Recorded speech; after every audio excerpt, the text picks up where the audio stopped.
Hello friends, आप सभी का अपने एच ट्यूटोरियल पर स्वागत है। आज हम लोग जीसीईआरटी क्लास 7 का ज्योग्राफी का क्वेश्चन आंसर करने वाले हैं। चैप्टर 3। ओके, चैप्टर 3 का नाम है स्थल रूपों का विकास। तो वीडियो के साथ बने रहिए, और अगर कहीं पर दिक्कत होगा, कहीं पर समझ में नहीं आएगा तो आप मुझे कमेंट कर दीजिएगा, मैं डाउट सेशन में क्लियर कर दूंगा। तो चलिए बढ़ते हैं पहला नंबर की ओर। देखिए, रिक्त स्थानों की पूर्ति कीजिए, खाली स्थान को भरना है। पहला नंबर देखिए, ऐसे बल जो पृथ्वी के आंतरिक भाग से उत्पन्न होते हैं खाली स्थान बल कहलाते हैं। तो देखिए, ऐसे बल जो पृथ्वी के आंतरिक भाग से उत्पन्न होते हैं अंतर्जनित बल कहलाते हैं। नीचे यहाँ पर इसका उत्तर लिखा हुआ है, आप देख सकते हैं। ओके, यहाँ पर उत्तर लिखा हुआ है साइड में, तो खाली स्थान में आपको अंतर्जनित लिखना है। फिर देखिए सेकेंड नंबर, इटली का एटना खालिस्तान ज्वालामुखी का उदाहरण है। तो देखिए, इटली का एटना जो है वो सक्रिय ज्वालामुखी का उदाहरण है, यानी कि अभी भी वो एक्टिव है। तो यहाँ पर का खालिस्तान में आपको सक्रिय भरना है, इसे आप नोट कर लीजिए। फिर हम लोग देखते हैं 3 नंबर देखिए, धरातल के नीचे का वह स्थान जहाँ भूकंप की शुरुआत होती है खालिस्तान कहलाता है। तो यहाँ पर आपको खालिस्तान में भरना है उद्गम केंद्र। ओके, धरातल के नीचे का वह भाग या वह स्थान जहाँ भूकंप की शुरुआत होती है उसे हम लोग कहते हैं उद्गम केंद्र। फिर देखिए 4 नंबर, भूकंप की तीव्रता को मापने के यंत्र का नाम खालिस्तान है। तो देखिए, भूकंप की तीव्रता को मापने का यंत्र का नाम है भूकंप लेखी। खालिस्तान में आपको भूकंप लेखी लिखना है, इसे आप नोट कर लीजिए। फिर हम लोग बढ़ते हैं सेकेंड नंबर की ओर। सेकेंड नंबर का क्वेश्चन देखिए, सही कथन को लिखिए। तो यहाँ पर एक्चुअल में सही गलत जैसा ही है ये। तो देखिए पहला नंबर, जलप्रपात का निर्माण हिम नदी द्वारा होता है। तो देखिए, जलप्रपात का निर्माण हिम नदी द्वारा नहीं होता है। देखिए, जलप्रपात कैसे बनता है, जब कोई नदी एक ऊंचे स्थान से नीचे गिरता है, ओके, तब इसको हम लोग बोलते हैं जलप्रपात। झरने के जैसे आप समझ सकते हैं। ओके, ऊंचा स्थान से नीचे गिरता है उसको बोलते हैं जलप्रपात। यहाँ पर नदी तो ठीक है, लेकिन हिम का यहाँ कोई काम नहीं है, बर्फ का यहाँ पर कोई मतलब नहीं बनता है जलप्रपात में, तो इसलिए ये वाक्य गलत है। फिर देखिए सेकंड नंबर, बलुआ टिब्बा मरुस्थल में बनता है। तो ये बिल्कुल सही है। ओके, मरुस्थल में कोई पेड़ रहता है या फिर कोई घर या फिर कोई चट्टान रहता है, कोई ऊंचा स्थान, तो वहाँ पर बालू एकदम उड़ उड़ कर इस तरीके से जमा हो जाता है कोई पेड़ के पीछे, तो इसी को हम लोग बोलते हैं बलुआ टिब्बा। फिर देखिए 3 नंबर, विश्व का सबसे बड़ा कैरियन गंगा नदी द्वारा निर्मित है। तो ये गलत है। ओके, विश्व का सबसे बड़ा कैरियन अमेरिका की कोलोरेडो नदी पर बना है। तो इस तरीके से ये भी हमारा गलत है। पहला नंबर गलत है, दूसरा नंबर सही है। तो आपको नीचे उत्तर में लिखना है, उत्तर में बस सेकेंड नंबर इसका सही आंसर है। ओके, तो सेकेंड नंबर को आपको फिर से यहाँ पर लिख देना है, बस सेकेंड नंबर सही है। अब लोग बढ़ते हैं 3 नंबर की ओर। 3 नंबर का क्वेश्चन देखिए, निम्नलिखित प्रश्नों का उत्तर एक वाक्य में दें। तो एक वाक्य में उत्तर देना है। तो देखिए पहला नंबर का क्वेश्चन है, पृथ्वी पर कार्यरत 2 प्रकार के बलों के नाम लिखें। तो पृथ्वी पर 2 कार्यरत बल का नाम लिखना है। तो देखिए उत्तर, पृथ्वी पर कार्यरत 2 बल, पहला है अंतर्जनित बल और दूसरा है बहिर्जनित बल। तो इसे आप नोट कर लीजिए। अब लोग देखते हैं सेकेंड नंबर का क्वेश्चन देखिए, मशरूम चट्टानें कहाँ पाई जाती है। तो बताना है कि मशरूम चट्टानें कहाँ पाई जाती है। तो देखिए आंसर, मशरूम चट्टानें रेगिस्तानी प्रदेशों में पाई जाती है। तो इसे आप नोट कर लीजिए। अब लोग बढ़ते हैं 3rd नंबर की ओर। अब देखिए 3 नंबर का क्वेश्चन है, गोखुर झील का निर्माण किस कारक के द्वारा होता है। तो बताना है कि गोखुर झील का निर्माण किस कारक के द्वारा होता है। तो देखिए क्वेश्चन तो है, एक वाक्य में उत्तर देना है, लेकिन इसका उत्तर थोड़ा सा लंबा ही आपको देना पड़ेगा। ओके, एक वाक्य में देना थोड़ा सा मुश्किल हो जाएगा इसका आंसर। तो देखिए उत्तर, मैदानी इलाकों में नदियाँ धीमी गति से बहती हुई अपने किनारों को काटती और अवसाद जमा करती रहती है। नदियों का रास्ता सर्पीला हो जाता है। जब कटाव अधिक हो जाता है तो नदियां उसे छोड़कर पुनः सीधी बहने लगती है, जिससे गोखुर झील का निर्माण होता है। तो इसे आप नोट कर लीजिए। आई होप समझ में आया होगा। थोड़ा सा लंबा ही लिखना पड़ेगा इसका आंसर, एक वाक्य में मुश्किल हो जाएगा। ओके, अब लोग बढ़ते हैं नेक्स्ट 4 नंबर की ओर। 4 नंबर का क्वेश्चन देखिए, भूकंप तरंगे कितने प्रकार की होती है। तो बताना है कि भूकंप तरंगे कितने प्रकार की होती है। तो देखिए उत्तर, भूकंप तरंगे 3 प्रकार की होती है। क नंबर देखिए, अनुदैर्ध्य या पी तरंगे, ये सबसे अधिक तीव्र होती है। फिर देखिए ख नंबर, अनुप्रस्थ या एस तरंगे, इनकी गति पी तरंगों से कम होती है। फिर देखिए ग, पृष्ठीय या एल तरंगे, इनकी गति सबसे कम होती है। तो इसे आप नोट कर लीजिए। फिर हम लोग बढ़ते हैं नेक्स्ट 4 नंबर की ओर। लघु उत्तरीय प्रश्न।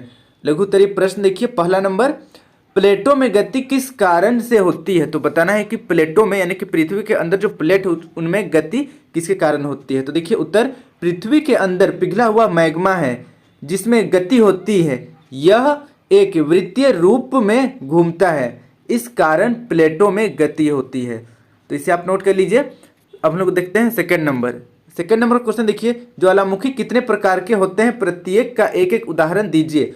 तो देखिए इसका उत्तर, ज्वालामुखी 3 प्रकार के होते हैं। तो देखिए पहला प्रकार है सक्रिय या फिर हम लोग इसको जागृत ज्वालामुखी कहते हैं, और इसका उदाहरण इधर दिया हुआ है। देखिए यहाँ पर थोड़ा सा स्पेलिंग मिस्टेक है, ये इतना नहीं होगा, यहाँ पर एटना होगा, एटना, नमकार, एटना और स्ट्रोम वाली। ओके, फिर देखिए सेकेंड नंबर, प्रसुप्त ज्वालामुखी। प्रसुप्त ज्वालामुखी सेकेंड प्रकार है और इसका यहाँ पर उदाहरण दिया हुआ है विसुवियस, इसे आप नोट कर लीजिए। फिर देखिए नेक्स्ट तीसरा नंबर यहाँ पर शांत ज्वालामुखी, और इसका उदाहरण दिया हुआ है किलिमंजारो, तो इसे आप नोट कर लीजिए। अब हम लोग बढ़ते हैं थर्ड नंबर की ओर। थर्ड नंबर का क्वेश्चन देखिए, जलप्रपात का निर्माण किस प्रकार होता है? तो बताना है कि जलप्रपात का निर्माण किस प्रकार होता है। तो देखिए उत्तर, नदी का पानी जब ऊंचाई से दूसरी तरफ गहरी घाटी में गिरता है तो जलप्रपात का निर्माण होता है। कर्नाटक का जोग, यहाँ पर देखिए जोगा लिखा हुआ है, थोड़ा सा स्पेलिंग मिस्टेक हो गया है, ये जोग होगा। ओके, जब में ओ ग जोग, ये आकार को आपको नहीं लगाना है, जोग। झारखंड का हुनरू कुछ प्रसिद्ध जलप्रपात हैं, तो इसे आप नोट कर लीजिए। फिर देखिए नेक्स्ट 4 नंबर, ये 8 नंबर का क्वेश्चन नहीं है, ये 4 नंबर का क्वेश्चन है। 4 नंबर का क्वेश्चन देखिए, हिम नदी के द्वारा निर्मित आकृतियों के नाम लिखें। तो हिम नदी के द्वारा निर्मित आकृतियों का नाम लिखना है। तो देखिए इसका उत्तर, हिम नदी के द्वारा निर्मित आकृतियां निम्नलिखित हैं। क नंबर देखिए यू आकार की घाटी, ख नंबर देखिए हिमोड़, और ग नंबर देखिए सर्क एवं टर्न। तो इसे आप नोट कर लीजिए। फिर हम लोग बढ़ते हैं नेक्स्ट 5 नंबर की ओर। 5 नंबर का क्वेश्चन देखिए, अंतर बताएं। तो अंतर बताना है। देखिए पहला नंबर, उद्गम केंद्र और अधिकेंद्र में हम लोगों को अंतर बताना है। तो चलिए हम लोग इसका आंसर देखते हैं। धरातल के नीचे का वह स्थान जहां कंपन की घटना आरंभ होती है उद्गम केंद्र या फोकस, ओके, कहलाता है। उद्गम केंद्र के ठीक ऊपर सतह पर जहां भूकंप का अनुभव सर्वप्रथम होता है अधिकेंद्र कहलाता है। तो इसे आप नोट कर लीजिए। देखिए सेकंड नंबर, बहिर्जनित बल और अंतर्जनित बल, यहाँ पर ये दोनों के बीच में हम लोगों को अंतर बताना है। तो देखिए हम लोग इसका उत्तर देखते हैं। उत्तर पहला देखिए अंतर्जनित बल, यहाँ पर थोड़ा सा ऊपर का जो लिखा वो मिट गया है, आप यहाँ से देख सकते हैं अंतर्जनित बल यहाँ पर लिखा हुआ है, अंतर्जनित बल। ओके, ऐसे बल पृथ्वी के आंतरिक भाग में उत्पन्न होते हैं। और वहीं पर अगर हम लोग बहिर्जनित का बात करें तो देखिए ऐसे बल पृथ्वी की सतह पर उत्पन्न होते हैं। तो यही दोनों अंतर है, इसे आप नोट कर लीजिए। अब हम लोग बढ़ते हैं नेक्स्ट 6 नंबर की ओर। 6 नंबर का क्वेश्चन देखिए, कारण बताएं। पहला नंबर का क्वेश्चन देखिए, डेल्टा मुख्यतः नदी के मुहाने के पास होता है। तो कारण बताना है कि क्यों डेल्टा मुख्यतः नदी के मुहाने के पास होता है। तो देखिए इसका उत्तर यहाँ पर लिखा हुआ है। देखिए जब नदी सागर अथवा झील में प्रवेश करती है तो उसके प्रवाह में अवरोध एवं वेग में कमी के कारण नदी के मुहाने पर बड़ी मात्रा में रेत और गाद का निक्षेपण या जमाव होने लगता है। इस प्रकार से निर्मित स्थल रूप डेल्टा कहलाता है। अतः डेल्टा मुख्यतः नदी के मुहाने के पास होता है। तो इसे आप नोट कर लीजिए। आई होप समझ में आया होगा। अब बढ़ते हैं हम लोग नेक्स्ट सेकेंड नंबर की ओर। सेकेंड नंबर का क्वेश्चन देखिए, क्राकोटोआ एक प्रसुप्त ज्वालामुखी है। तो क्या कारण है कि क्राकोटोआ एक प्रसुप्त ज्वालामुखी है। तो देखिए उत्तर, ऐसे ज्वालामुखी उद्गार के बाद शांत पड़ जाते हैं तथा उनसे पुनः उद्गार के लक्षण दिखाई नहीं पड़ते हैं, पर अचानक उनमें विस्फोट या उद्गार होने लगता है। तो इसीलिए क्राकोटोआ एक प्रसुप्त ज्वालामुखी है। देखिए क्राकोटोआ प्रसुप्त ज्वालामुखी भी इसी प्रकार से व्यवहार करता है। तो इसे आप नोट कर लीजिए। उसके बाद में बढ़ते हैं नेक्स्ट हमारा 7 नंबर। ओके, ये हमारा 7 नंबर है, दीर्घ उत्तरीय प्रश्न उत्तर। तो देखिए पहला नंबर, नदी के द्वारा निर्मित स्थलाकृतियों की विवेचना करें। तो देखिए इसका उत्तर थोड़ा सा लंबा ही होगा क्योंकि दीर्घ प्रश्नोत्तर है। ओके, लंबा लंबा आंसर लिखना है। देखिए उत्तर, नदी द्वारा बनाई गई स्थलाकृतियां दो प्रकार की होती है। क नंबर देखिए अपरदनात्मक तथा ख नंबर निक्षेपात्मक। अब देखिए क नंबर अपरदनात्मक स्थलाकृतियां, नदियां पहाड़ी भाग से होकर गुजरती है, इस कारण नदियां तीव्र गति से बहती है, इसीलिए काट छांट की क्रिया तेजी से होती है। इस अवस्था में निम्न मुख्य स्थलाकृतियां का निर्माण होता है, जिसे पहला नंबर देखिए ए नंबर भी आकार की घाटी।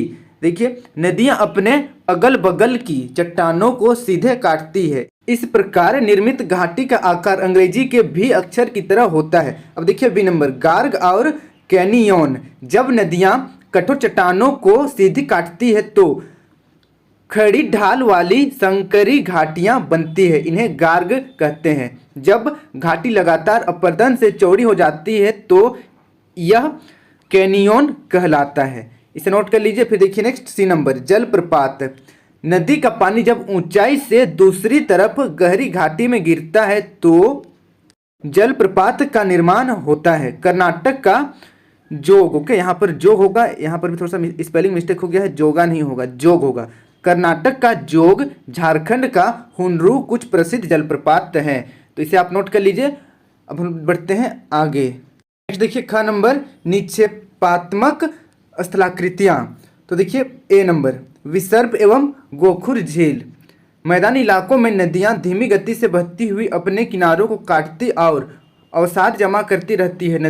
नदियों का रास्ता सर्पीला हो जाता है, इसी सर्पीले आकार को विसर्प कहते हैं। जब कटाव अधिक हो जाता है तो नदियां उसे छोड़कर पुनः सीधी बहने लगती है, जिसे गोखुर झील का निर्माण होता है। इसे नोट कर लीजिए। फिर हम लोग बढ़ते हैं। देखिए next B number delta, okay delta, तो देखिए डेल्टा का निर्माण नदी के मुहाने के पास होता है, जहां नदी समुद्र में मिलती है।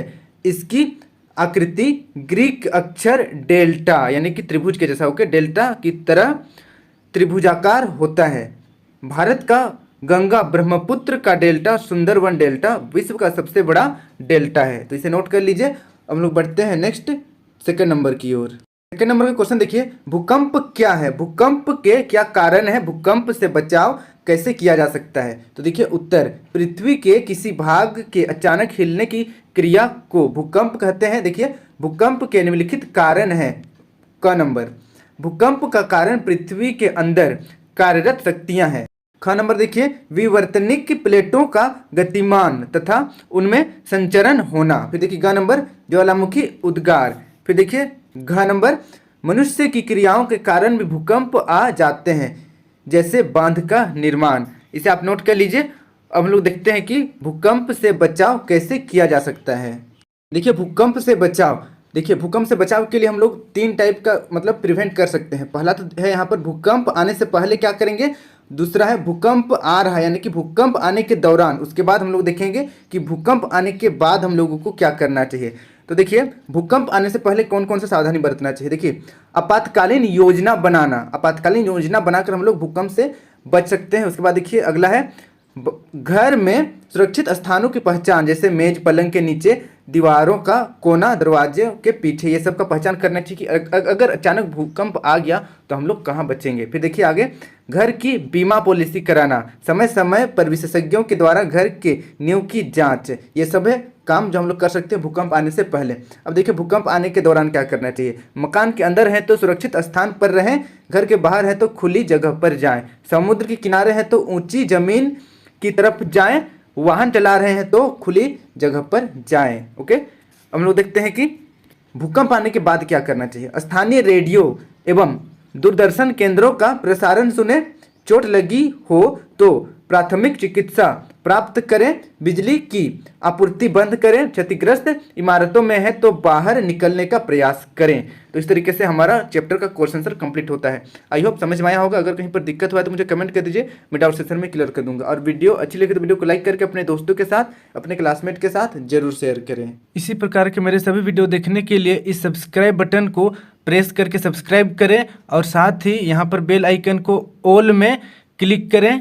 इसके बाद HDS ट्यूटोरियल को टच करें, आपके सामने कुछ इस तरीके का पेज ओपन हो जाएगा। अब आपको प्लेलिस्ट पर टच करना है, आपके सामने कुछ इस तरीके का मेरा सारा प्लेलिस्ट ओपन हो जाएगा, क्लास 6, 7, 8, 9 सब्जेक्ट वाइज और चैप्टर वाइज। तो यहाँ से आप सारा वीडियो मेरा देख सकते हैं। धन्यवाद।